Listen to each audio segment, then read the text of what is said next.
Mrs. Mariashi Groner is the co-director of Lubavitch of North Carolina and director of the Charlotte Jewish Day Scool. In 1976, as a high school student, she traveled to study in New York from Detroit, Michigan. I was 16. I was already in Beis Rivka. I was in boarding at my grandmother's house, and I was a little bit rebellious, at least in my head. But I was really rebelling against whatever the expectations were of a young Lubavitch girl. I had a very strong upbringing by my parents, and I was really close to them. Wasn't afraid of them. I wasn't worried about censure from them. And so when I was talking to my father one day, I told him how I felt.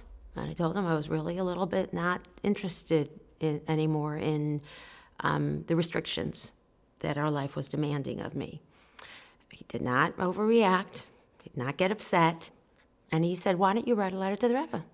Tell the Rebbe how you feel. Ask for his guidance on what you should do. And I got a fairly lengthy answer. And when I got it, my father recommended that I write a report to the Rebbe every Friday to report to how I was doing. And this is what a teenager basically needs. Teenager needs somebody to stay in touch with and somebody to care. And pretty much for at least 3 or 4 reports, I got an answer every single time that I sent something in. And then after a while, the Rebbe weaned me off of that. But that's how he kept me on the straight and narrow. So the answer was, אמנם אינה ידעת שאצל כל אחד ואחד ישנה יצר הרע המשתדל לבלבלה בכל האופנים האפשריים, question mark, exclamation mark. אבל הבטחנו שכל אחד ואחד, הקדוש ברוך הוא, he underlined twice, עזרה למסגבר עליו, ובמשך הזמן תראה שכל הפיתויים לא היה בהם ממש כלל.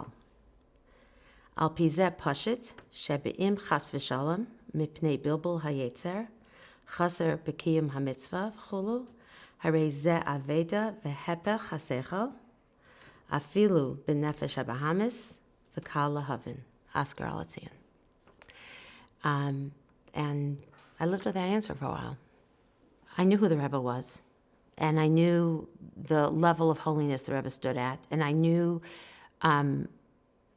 that I was just a little compared to what the Rebbe's responsibilities were and the amount of people that the Rebbe took care of. And the fact that he even cared enough to read my letter, that he wrote me such a thorough answer, blew my mind.